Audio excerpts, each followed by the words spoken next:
Hey everybody out there in YouTube land, I hope you're having a fantastic Saturday, because that's the day this was released. If you're watching it any other day, sorry, you gotta close the window. Don't even like the video, just go. Today we're talking about Rogue staples. We have done Guardian and Seekers, so if you haven't seen those, you should check them out. This is in preparation for our upcoming series where we're doing detailed deck guides for everybody, which is going to be pretty fun and exciting. I do think it's going to be a good time. What's a staple? Travis, I'll go with you because you're probably talking the least this episode. It's a piece of metal you use to keep several pieces of paper together, usually. Yep. Yeah, and in the context of card games, is it the same thing? Do we staple these cards together? Yes. How else do you keep your decks in one together? It's true, yeah. How do you keep track of your cards? I don't do that. Should I be doing that? Am I missing something? Have you never noticed all my cards have little holes in them? I have not. Yeah, staples are like cards that fit into many archetypes. They will go into many of your decks, and you will generally be looking for reasons not to play them as opposed to reasons to play them. Sick. Yeah. Sick. Well, let's dive in and start talking about these rogue staples. Bryn, I'm going to have you start once I read the card for everybody here. We got Quick Thinking. So this is from the Dunwich Legacy from the Undimensioned and Unseen Mythos pack. It's a skill, commits for a while, it's innate. If this skill test is successful by 2 or more after resolves, you immediately take an action as if it were your turn. This action does not count toward the number of actions you can take each turn. Alright, so I'm going to start by saying that staples in general is not really a thing Rogue does very well. Mm-hmm. Because the cards are so divided up into different archetypes, such as succeed by X or more. Like this one. However, if you are playing succeed by X or more, or you think you have a reasonable chance of, with 1 pip, succeeding by 2 or more, this card becomes very strong. So your deck does something. Yeah, pretty much. This card is only actually asking you to succeed by 1 or more because it commits for 1. And that's not actually that difficult. Which kind of just makes this like a good green card. Obviously, it becomes much better if you're playing the succeed by X or more deck because it does more things, notably helping you succeed by X or more while giving you an extra benefit. But even if you're not, succeed by 1 to take an extra turn, or an extra action. I guess it's not an extra turn. One third of an extra turn. It's pretty good. Yeah, and also to like echo Bryn's original point, green is probably the one color that is the most like this, where like these are like staples in the archetype. There are some on this list that are like they're universally there. There are some pieces of the archetypes that are strong enough to be playing even when you're not trying to do that. Yeah. But like this one. Such as, But like in our deck videos as well, you're going to see a lot of times where like this can fit in the majority of the green investigators we're going to see just because the card is good. This one isn't even just for green investigators, it's for people who can just play green cards. Yeah. So anyway, the point I'm trying to make is that this video will not be about the strongest green cards, but the most ubiquitous ones. Sweet. All right, I'll talk about the next one. We got Lockpicks here. This one, I mean, it came out in Carcosa, but it's still like when it came out, it was like, oh my god, green can do something. Green cards don't all suck. I'm going to talk about the level 1 version first, because this is the one you're going to want to get to. It's a 3-cost item tool illicit asset that takes up the hand slot and commits for a book. It's from the Path to Carcosa Deluxe box, and it uses 3 supplies. If Lockpicks has no supplies, discard it. As an action, you can exhaust Lockpicks to investigate. Add your foot value to your skill value for this investigation, and if you do not succeed by at least 2, hey, there it is again, remove 1 supply from Lockpicks. The level 0 version still costs 3, but has no supplies, and if you do not succeed by at least 2, you discard it. So the level 1 one is usually there as like a reminder, hey, I need the level... So the level 0 ones are there as a reminder, hey, I need the level 1s. The level 0s are from the Winifred Habermuck deck. A good chunk of the cards in here you are going to be able to find in the Winifred Habermuck deck too, so if you're interested in rogues, it's not a bad purchase. It's a very good purchase. Yeah. So the reason why this card's like so good in green is because most of their foot scores are high. Real big. Real big. Like, I'm talking 4s, I'm talking 5s, and you can actually put that skill to use, because generally evading is like, especially like when your player counts increase, become like, a worse action to take. Being able to use your foot for something important like investigating and getting clues means that you're actually contributing to the game. Only 1 a turn, yes, so it's like a little bit harder than like a seeker to like be the prime investigator with this, but that's like true for most colors. Well, that's just part of the puzzle for that, right? Like you spend action moving to a location, you investigate with your lockpicks, and then you spend action playing a card. So. Yeah. It does also, any time that you are ever taking 2 of your numbers and adding them together, if you do not succeed by 2, something very bad has happened to you. Yeah. I don't think I've ever, like, I've lost my level 0. Yeah, I've lost level 0 lockpicks. I lost a level 1 lockpicks once, but I drew like red token -5 red token. That sounds like. And it was kind of just like, well, oh shit. Yeah. But yeah, like it's very hard. I've never broken one. That's just because I'm built different. But I've also never broken lockpicks. No, it takes some doing. Yeah. But yeah, it's like as Brent says, 2 values together is high. Yeah, you're always working with a big number. All right, Travis, why don't you handle this one? This is one of the few ones I've played. It's from the Forgotten Age Deluxe box. It's an event that costs you 0 to play. It commits for a book or a foot. It's a trick for Rita. It's fast. You play after you draw a non-peril encounter card, but before resolving that card's effects, and you choose another investigator, and you get to pretend like they drew it, and you get a resource for the privilege. This card is very, very strong for green investigators, as they tend to have very distinct weaknesses to the encounter decks. Usually the enemies aren't too big of a problem because you're gonna have a high, or at least a workable foot score. But you're also probably gonna have 1 or 2 brain, and something like a Rotting Remains is just going to melt you. Yeah. There's only one rogue in the game who has 3 brain, and that is Jenny. But she just has 3s. Yeah, there's also a rogue who has 4. Yeah, but no, she doesn't count. She's not a rogue. She's purple. I don't think so. No, it's just like a really good card to have to manipulate. Like, even if you could handle the enemy, if your guardian didn't draw a monster this turn, you can hand it off to him. Any kind of brain test, hand it off to the mystic. Something like Ancient Evils, you can also hand off to whoever's got. There's like cancel cards, like Forewarned, that can't cancel other people's cards. You can use that to give them away. Or even if you're not at the same location. As the people who have access to cancel effects, you can be like, hey, maybe they've got it. Or if it's going to cause you to lose the game and you want to give your Ancient Evils to someone else, so it's their fault. Yeah. I have often played this card because I'm like, it would be sweet if I had 1 more resource in my turn, so somebody else got my card. Yeah, I mean the resource it can matter. There's a lot of times where you're just 1 away, and now like you just don't draw an encounter card. Yeah, this card effectively costs you -1 money to play. Yeah, great card. Still costs you a card. Yeah, it still costs you a card. All right, but Brent. -1 money. This next one's yours. Oh, the lucky cigarette case. All right, so this one is like not the best payoff necessarily for the Succeed by X or more, but the primary one, the one that you're going to expect to be proccing like every turn. We've got, after you succeeded a skill test by 2 or more, you get to Exhausted to draw a card, with the upgraded one being if you succeed by 1 or more, Exhausted to look at the top X cards. X is how many you succeeded by. Even the base one we're assuming that you're going to draw a card every turn off of it. And unlike the Rabbit's Foot, you don't even have to find a test to punt into. You're just like... You should just be doing something good every turn. Yeah, right. Like you fire up your lockpicks, you get to investigate at like 13 or some garbage like that. Because like if you look at it, like if you're just like here as like a new player, if you just look at the through line of if I pass a test by 2 or more, I don't break a lockpick, and I also draw a card. So like now it's just like that's my baseline goal. And that's easy to do. Yeah, and that's pretty much how the Succeed by X deck functions, is by setting up a whole bunch of cards that do something when you succeed by more than you're needed to, so that it doesn't suck so much when you have to throw a whole bunch of cards at other effects at the problem to succeed by that many. It doesn't matter which one of these you play; they're both really good. Lucky Cigarette Case is like the prime competition for the necklace slot in green. Even if you're drawing a card every other turn with it, it's still really good. The upgraded one's a little more niche. Just a little bit though, yeah. Like mostly just because it costs experience. Yeah, mostly because it costs you 3 experience, and it means you're not spending that on the rest of your deck. Yeah.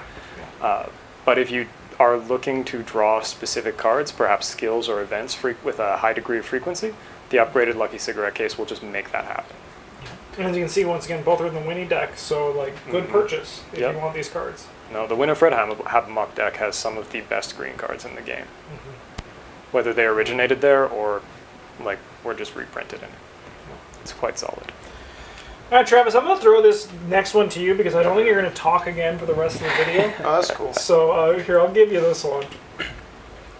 It's Faustian Bargain. This is a relatively new card from the recording of this video. It was printed in the Innsmouth Conspiracy Deluxe box. It is support for the Curse archetype technically, but it doesn't. It's not actually. It's an event that costs you 0 to play, and it commits for a brain or a book.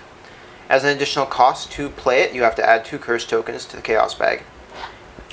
And then investigators at your location gain a total of 5 resources distributed as you wish. This is almost 2 emergency caches in one. It's just 5 money for effectively free. It's bonkers. Like, man. you're already planning to succeed by 2. So, like, if you get -2 on a random test, like, oh no, one time you don't get your bonuses this turn, that's worth 5 resources, man. And, like, when you have multiple players, it's very, like, in the most common test you make in this game is an investigation action, right? So, like, your Clover just fails a test. Yeah, it rarely has Who repercussions. cares? And then you get to point and laugh. Yeah, I'm the best. Yeah. I'm rich, you see. But even then, your Clover's probably got like 1 or 2 book boosts in play. They're investigating at 7. You know, even if they draw one, they still just pass. And you're like, sweet. Yeah. This card is basically like you have to have a really, really good reason not to be playing this in an investigator who can. Yeah. Yeah, if you have green, this card is in your deck. It has to be. Like, unless you have like some sort of house rule where it says if I draw a curse token, my character is instantly defeated. And even then, it's probably still worth it. Yeah, you've got equal odds of killing the people you're playing with, so you know, you still get the 5 money. They might just die. And we're not even talking about the fact that you can even split this money up, right? Like, it's more common like that green is a pretty resource-hungry color, but like you can split it up. Like you give 3 to yourself and 2 to a friend. That's also still incredible. Yeah, sometimes you just show up and you feed your blue player 5 resources and you're like, go hog wild, pal. Yeah, or like even like a mystic. Yeah, they just slam like a Grit Wagner into play, and you're like, whoa. That's pretty alright. That's worth 1 action and 2 curse tokens, no questions asked. Yeah. Sweet. Yeah. I'm so excited to be sick of this card in the future. Yeah, if you're giving this to someone else, like all 5 resources, you're like giving an action and a card to someone in exchange for like either 5 of their actions, just picking up resources, or like 2 in an emergency cache. That's a great deal. Yeah. This is one of my favorite arts in ARKHAM, so I'm glad it's on such a sick card. It's got the red gloved man. Yeah. He's pretty cool, yeah. He's pretty cool, except sometimes when he's not. Yeah. Yeah. Yeah. But he's usually pretty cool. But he's mostly pretty cool. All right, Brent, I'm throwing this next one to you. We got the Mauser. Oh, the Mauser C96. So this gun is mostly like a bad 45. However, when you are trying to succeed by 2 or more, it is not. As you can see, the level 0/1 gives us, we exhaust it to fight, but we also get to, if we succeed by 2 or more, we get to either ready it or take a resource. So if there's no more enemies to kill, sweet, resource engine. It's also our weapon. If not, yeah, I hope you succeeded by 2 or more, because if you don't get to shoot again. But it does offset that weakness by starting with 5 ammo, which is kind of a lot. It's, I think, third highest in the game because the bar exists. Yeah, and the upgraded one costs 1 less to play, which is already good. The fight action gives us an extra +1, and if we succeed by 2 or more, we do the same thing as before. But if we succeed by 4 or more, we get to do both. So a lot of the upgraded C96 is notably better than the level 045, and arguably better than the level 245. As opposed to the level 1 being like mostly worse, or the level 0 being mostly worse. That being said, this is the best option that green has in the low levels to fight. Yeah, because for a long time, green was in that space where like they were like you look at the starting investigators and like they have Skids who was you can tell like I'm here to fight. He's here to fight, but he's got 3 punch. And like green has just kind of been in that weird space where they're like we're like the secondary fighting class, quote unquote, but like we didn't have anything, and now they do, and they're starting to get some good weapons that also feel very green, which is exciting. Yeah. This card also plays like sort of the other half of Lockpicks, where you're not going to play either of those cards in every green deck, but if you're like, my primary purpose is to supplement clue getting, you're going to play Lockpicks almost certainly. If your primary purpose is to supplement fighting or be the main fighter, you're almost certainly going to play the Mauser. Yeah, the upgraded C96 being level 2 instead of 3 is a huge boon. It really because is. it means that off-class green characters have access to it, and the +2 punch if you're not blue is a huge deal. Yeah, like Wendy. Towards succeeding punch tests. Yeah, like I mean, Wendy could play it, but she shouldn't. I mean, she might be able to beat three attack enemies by discarding cards. They go there 5 shots. One thing that I really like about this card is that the succeed by X is getting higher. So like, I dream for the day if you succeed by 8, what's gonna happen? Yeah, there are a lot of succeed by 4 effects. There's a succeed by 5 right now. Oh yeah. Let's just keep it going. Fantasy Flight. Yeah, I mean, like it rewards you for succeeding at like any point higher than 0, but like it 5 caps is, at like, 5. peak. Yeah. All right. You know, Bryn, I'm just gonna give you the rest of these. Like, I could talk about the next one, but I just feel like you can do it so much better. So why don't you talk about Lola? Her name was Lola. She's actually better than having the Lola investigator on your team. I would rather play solo and have Lola Santiago in my opening hand every game than I would play two-handed with somebody and Lola. Yeah, because Lola Santiago, she does not draw. Yeah, Lola Santiago, she's not here to mess around. You get +1 book and +1 foot. Now, you know, foot is not a great stat, but there are a great many green effects that allow you to add your foot to a different number or use your foot when you should not be allowed to. Like Lockpicks. So that part is always good. +1 book, if you're trying to investigate, +1 book is always a good thing. She soaks 2 and 2, so she can even take some damage without dying, and she's got this cool lightning bolt effect where we get to exhaust her and spend X resources to discover a clue at our location. No test, no action, just done. X is the shroud value of the location. And as you've seen with some of these other cards, green plays the game with a lot of resources. It's what they do. It is hard to justify not putting Lola Santiago in your deck if you are a green character who wants to get clues. Yes. Yeah. It is very difficult for this not to be your ally slot. She is very good. Anytime that you get a 3-costed ally who increases 2 of your stats, they don't actually have to do another thing to be pretty okay. Yeah, but she does. If they do, so much the better. Yeah, it makes. I mean, it makes them some of the strongest allies in the game. Yeah, because of it. like Pete Sylvester. Yeah. But yeah, Lola's great. Like, she might look like she's really good when you're like, oh, the shroud's too high. I'll pay like 6 reasons. Like, she can buy clue off instead of making a test. But that's not where she shines. She really shines at like 1 and 2 shroud locations where you can just pay the resource you got for free this turn to effectively get an action. Yeah. Yep. Yeah, and a lot of those locations do often have, you know, like 2 per investigator or 3 per investigator, and they're like, the hard part is it'll take you a long time, and Lola's like, no. Yeah. This is real quick. They didn't even bury them in the dirt. Yeah, this is easy. They're right here. Yeah, she's great. She's awesome. Yeah. Sick. All right, Brand, take us away with our last rogue staple, which is a little bit of a wild card. Yeah. So you might be thinking, but there's a Switchblade level 0 in there. No, there is not. I did not include it not. Specifically, even though all the other ones had their upgrades. It does and not their exist. So the Switchblade level 0 version of this is the same, but without the +2 punch. And so it's kind of just like fighting without a weapon. And that makes but you spent such a card, difference. and you spent a card, you spent a resource, you're using one of your hand slots. Like why?